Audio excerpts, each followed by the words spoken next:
Organizar pensamentos pode ser perigoso, porque depois que algumas coisas fazem sentido, fica muito difícil a gente continuar fingindo que elas não estão fazendo. Esses dias eu estava olhando aquela cozinha completamente fora de ordem.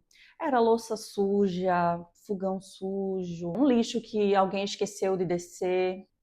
E aí eu fiquei pensando que a vida adulta ela é muito curiosa, né? Quando a gente é jovem, a gente imagina que os grandes conflitos da vida vão ser um relacionamento amoroso, a carreira, a escolha de uma profissão. Eles aparecem aí também, só que às vezes disfarçados de coisas absurdamente pequenas. E aí é uma toalha molhada jogada em cima da cama, que não tem coisa mais irritante que isso.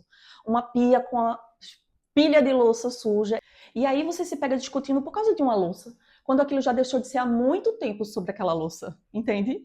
É impressionante como a vida consegue esconder as questões mais importantes dentro das mais banais. Às vezes, a gente passa dias acreditando que está irritada por algum episódio específico, mas quando olha um pouco melhor, percebe que aquele episódio virou apenas a última peça de uma história que já tinha sido escrita há muito tempo. E existe uma diferença enorme entre essas duas situações. Uma costuma terminar quando o episódio acaba.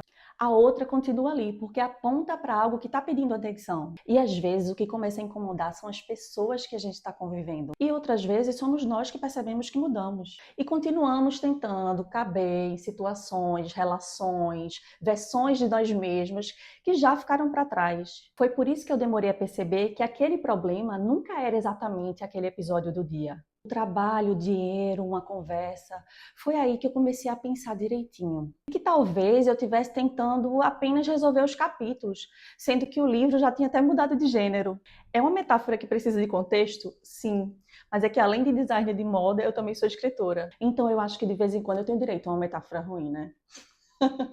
Aliás, essas reflexões me geraram tantas páginas que eu escrevi 2 livros.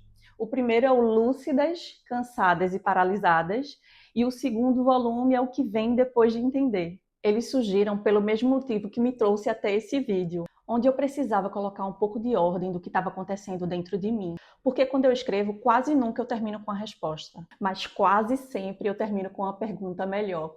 Quando eu escrevo, as ideias deixam de parecer confusas, outras deixam de parecer verdadeiras. Eu também consigo perceber quais emoções estão conduzindo aquele momento, quais medos estão falando mais alto, quais histórias eu vinha repetindo para mim mesma e quais já não fazem mais sentido. E, curiosamente, quanto mais clareza eu ganhava sobre tudo isso, menos vontade eu tinha de continuar vivendo da mesma forma. Foi quando eu entendi também que organizar pensamentos nunca foi um exercício inocente. Porque às vezes essa consciência também tira a possibilidade da gente continuar fingindo que está tudo bem. Quando isso acontece, permanecer igual começa a exigir muito mais esforço do que mudar. E na real, eu me surpreendi com o que eu encontrei. Foi aí também que eu descobri que algumas descobertas cobram um preço. Porque quando a gente enxerga algumas verdades, elas passam a exigir alguma coisa da gente. Às vezes uma conversa, às vezes uma decisão, às vezes uma despedida. E muitas vezes apenas a coragem de admitir que a vida já começou a mudar por dentro. Porque a parte difícil não é a gente enxergar, é decidir o que fazer depois que a gente enxergou. E aí eu fiquei pensando, qual foi a última pequena cena da vida que insistiu em chamar sua atenção?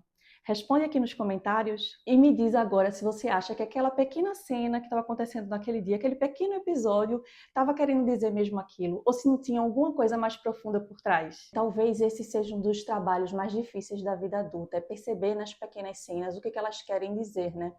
Sobre a nossa vida, sobre o que a gente quer construir para nós mesmos, porque elas costumam dizer mais do que parecem. E aí a gente tem que decidir se vamos atravessar esses momentos no automático ou se vamos permitir que eles nos transformem. Porque é exatamente aí que a gente vai começando a construir, pouco a pouco, uma vida mais coerente com quem a gente está se tornando.